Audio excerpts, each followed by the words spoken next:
प्रिय विद्यार्थियों, आज हम कवि रसखान द्वारा रचित सवैये पढ़ेंगे। तो उनके द्वारा रचित यह तीसरे सवैये में कृष्ण के रूप सौंदर्य के प्रति गोपियों की मुग्धता का चित्रण किया गया है कि गोपियाँ कृष्ण के रूप सौंदर्य के प्रति इतनी मोहित हैं कि वे स्वयं ही कृष्ण का रूप धारण कर लेना चाहती हैं।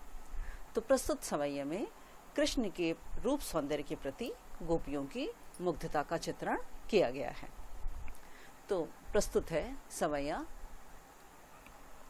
तो एक प्रस्तुत सवैये में एक गोपी कृष्ण के रूप सौंदर्य पर मोहित होती हुई दूसरी अपनी सखी से कहती है। वह कहती है कि मोर पखा सिर ऊपर राखी हो, गुंज की माल गरे पहरोंगी।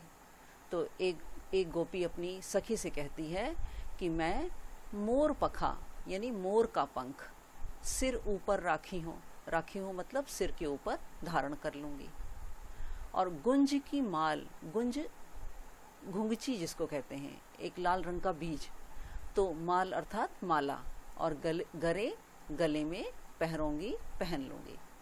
तो एक गोपी अपनी सखी से कहती है कि मैं मोर का पंख अपने सिर के ऊपर धारण कर लूँगी और गुंज की माला अपने गले में पहन लूँगी। ओढ़ी पितंबर लै लकुटी, बन गोधन ग्वारिन संग फिरौंगी।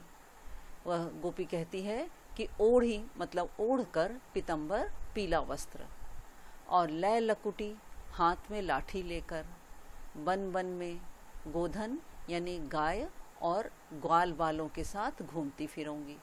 तो गोपी कहती है कि मैं पीला वस्त्र ओढ़कर, हाथ में लाठी लेकर वन वन में गायों और ग्वाल वालों के साथ घूमती फिरूंगी।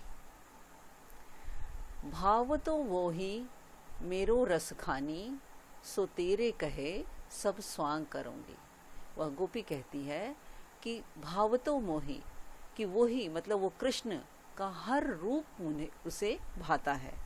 कृष्ण का हर रूप सौंदर्य मुझे अच्छा लगता है। सो तेरे कहे, सो तुम्हारे कहने के अनुसार सब स्वांग करूंगी, मैं कृष्ण का हर रूप धारण कर लूंगी। तो एक बार फिर से, तो गोपी कहती है कि मुझे कृष्ण का सब रूप भाता है, तो तुम्हारे कहने के अनुसार मैं कृष्ण का सब रूप धारण कर लूंगी, लेकिन या मुरली मुरलीधर की अधरान धरी अधरा न धरूंगी।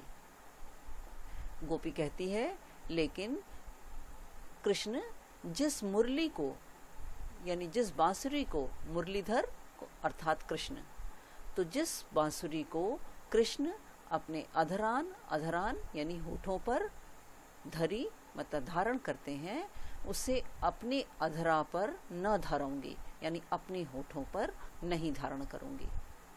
तो गोपी कहती है कि मैं तुम्हारे कहने के अनुसार सब रूप धारण कर लूंगी, लेकिन कृष्ण जिस बांसुरी को अपने होठों पर धारण करते हैं, उस बांसुरी को मैं अपने होठों पर धारण नहीं करूंगी। तो गोपी बांसुरी के प्रति ईर्ष्या भाव रखती है कि कृष्ण बांसुरी बजाने में मगन रहते हैं और गोपियों पर ध्यान नहीं देते। तो इसी ईर्ष्या भाव के कारण गोपी कहती है कि जिस बांसुरी को कृष्ण अपने होठों पर धारण करते हैं, उस बांसुरी को मैं अपने होठों पर धारण नहीं करूंगी। तो यह था भावार्थ।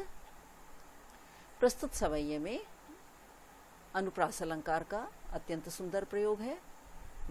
इसकी भाषा ब्रज भाषा है, और साथ ही साथ इसमें यमक अलंकार, यहाँ मुरलीधर में यमक अलंकार का सुंदर प्रयोग है। इसी तरह से अधरान यहाँ पर भी यमक अलंकार है। अब अधरान अर्थात होठों पर, और दूसरे अधरान का तात्पर्य है होठों पर नहीं। मुरलीधर, यहाँ मुरली बांसुरी, मुरलीधर कृष्ण, तो इस स्थान पर यमक अलंकार का अत्यंत सुंदर प्रयोग किया गया है। तो आशा है ये इस सवैये का भावार्थ आपको अच्छी तरह समझ में आ गया होगा।